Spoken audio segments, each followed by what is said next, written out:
bien dans son job. On parle numérique. Parfois, vous êtes un peu éloigné de ce sujet du numérique, un peu perdu devant le clavier. Et c'est un vrai sujet, évidemment, d'angoisse. Même parfois, pour répondre à des courriers administratifs, on est un peu perdu.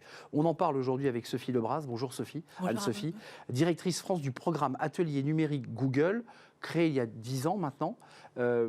C'est intéressant parce que Google, évidemment, mais tout le monde connaît Google, mais c'est un vrai programme de pédagogie philanthropique. C'est bien ça l'esprit du programme. Oui, c'est l'esprit du programme. Donc on l'a lancé il y a 10 ans, en 2012, depuis Marseille, ce programme d'accompagnement et de formation aux outils du numérique. En 10 ans, on a accompagné à peu près 700 000 personnes en France sur ces outils du numérique. On a répondu à leurs questions, on a levé des appréhensions. On s'adresse à la fois à des professionnels, des commerçants, des artisans, des indépendants qui se demandent comment améliorer leur visibilité en ligne ou comment ça marche un site internet. Mais on s'adresse aussi à des demandeurs d'emploi ou des étudiants qui se disent que le numérique peut aussi avoir un vrai intérêt, un vrai bénéfice dans leur recherche d'emploi. Je parlais de philanthropie parce que c'est un mot très américain en l'occurrence. Notre modèle social n'est pas tout à fait le même.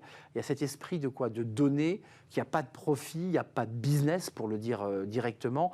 Et c'est vraiment du savoir et de la transmission, on est bien d'accord. Voilà, quand on les a lancés, les ateliers numériques, il y a plus de 10 ans, on partait d'un constat qui était simple et qui est encore très valide aujourd'hui, c'est que le numérique, c'est une formidable source d'opportunités, mais à condition de savoir en maîtriser les usages et les codes. Et en tant qu'acteur du numérique, on a aussi souhaité prendre nos responsabilités et apporter notre pierre à l'édifice, justement, dans cette lutte contre l'exclusion numérique. 40% des actifs déclarent que leurs organisations ont des problèmes de recrutement en raison du manque de compétences numériques.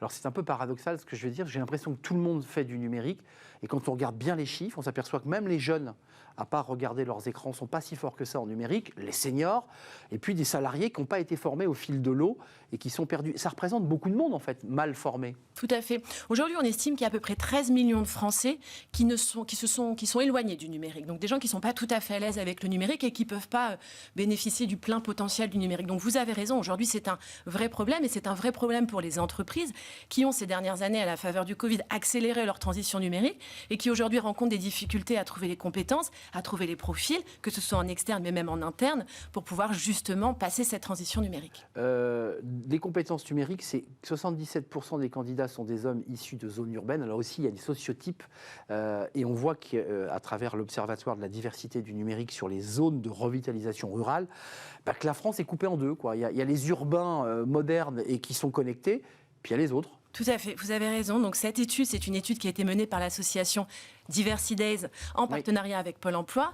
Et cette étude montre qu'en effet, il y a un certain sociotype du demandeur d'emploi dans les emplois du numérique. 67% ce sont des hommes, plus de 50% ont moins de 35 ans. Donc on est plutôt sur un profil type jeune, homme, issu de milieu urbain. Donc ça veut dire que l'action que vous menez par vos programmes de formation, il y a combien de personnes ? 700 000 qui sont déjà passées. C'est aussi une manière de réconcilier les territoires. On est d'accord, c'est ça l'enjeu. Tout à fait, et on a vraiment décidé d'aller beaucoup plus loin justement dans le aller vers les gens, en s'équipant il y a quelques années de vannes ateliers numériques qui permettent à nos 40 coachs d'aller partout en France. Donc au moment où on se parle, j'ai des équipes qui sont à Besançon, j'en ai d'autres qui sont à Bazas, il y en a qui sont à Saintes. Cette semaine, on couvre chaque année en présentiel plus de 200 villes de France, et on va tout le temps, ça c'est important, chez des partenaires. On ne fait pas seul. Sur ces sujets-là, on ne fait absolument pas seul. On fait avec des partenaires du tissu économique comme les chambres de commerce et d'industrie ou les chambres de métiers d'artisanat, ou des partenaires comme les missions locales ou Pôle emploi. Un mot sur le regard que portent des zones rurales, des petites villes françaises qui sont bien jolies d'ailleurs, quand elles voient arriver le Google. Il y a forcément un échange qui s'installe au-delà du fait que vous ayez cette transmission et qui est passionnante d'ailleurs.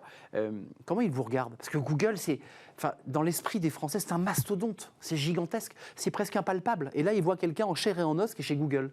Ils voient des vraies personnes, ils voient un van qui est brandé aux couleurs de Google, et en effet, il y a un effet de curiosité. Il y a un effet d'intérêt, et c'est souvent en fait ce qui nous permet de déclencher des conversations. Et c'est comme ça qu'on arrive à aller vers des publics qui n'osent pas toujours franchir les portes des centres de formation au numérique, qui n'osent pas toujours poser des questions. Mais le fait en effet de voir débarquer Google dans un village de 1500 habitants et qui va y passer la journée pour former les commerçants et les artisans, tout de suite ça suscite une forme de curiosité et ça provoque des discussions. D'ailleurs, c'est intéressant ce que vous faites, parce que quand on discute de ce sujet de formation, on s'aperçoit qu'à l'école, là où devrait se faire la formation, elle n'a pas lieu. Les programmes scolaires aujourd'hui n'éduquent pas nos enfants à la manière dont on peut aller surfer sur Internet, à la manière dont on peut construire. Est-ce que vous dites, il faudrait aussi implémenter dans les programmes scolaires, dès le plus jeune âge, des programmes qui permettent d'accompagner. Alors on parle beaucoup de codage, mais c'est très peu. Je pense que plus encore que des programmes d'appréhension de ces outils numériques, je pense qu'il y a plutôt chez les jeunes collégiens, collégiennes, lycéens, lycéennes, des vrais enjeux de sensibilisation. Je pense qu'elle est plutôt là la bataille qu'on souhaite mener chez Google. Quand vous interrogez des collégiennes et des lycéennes, c'est une étude GenderScan qui a été menée l'année dernière, vous avez 7% des collégiennes qui disent « je me projette sur un métier du numérique ». Quand vous interrogez les garçons, c'est 30%. Donc il y a un vrai enjeu. C'est là l'enjeu. C'est là l'enjeu. Comment vous l'expliquez? Vous êtes chez Google, vous êtes directrice d'un programme, vous le portez. Comment vous expliquez que les filles, les jeunes filles, et jusqu'aux écoles d'ingénieurs, n'osent pas, on va parler tout à l'heure du syndrome de l'imposteur, n'osent pas aller dans ce secteur? Vous avez donné le mot au début, il y a un phénomène d'autocensure. En général, on est son premier frein. Je ne me projette pas sur ces métiers-là, j'y ai pas ma place, c'est réservé à un certain type de personnes. Ça, c'est la première chose. Puis la deuxième chose, je pense qu'il y a un véritable enjeu aussi de rôle modèle. Comment est-ce qu'on donne de la visibilité à des parcours de femmes ou de personnes en situation de handicap qui ont eu des parcours un peu différents et qui ont réussi dans ces métiers-là? Si vous posez la question à des jeunes sur qui vous inspire dans les métiers de la tech, il y a fort à parier qu'ils vont vous citer des hommes connus, américains.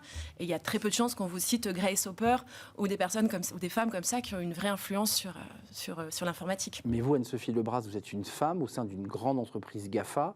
Ça se passe bien? Parce qu'il y a la question aussi qui est posée par les jeunes filles qui vont rentrer en école d'ingénieur après maths sup, maths spé, c'est de se dire, c'est que des mecs, il y a un sociotype, ils ont la tête dans l'écran.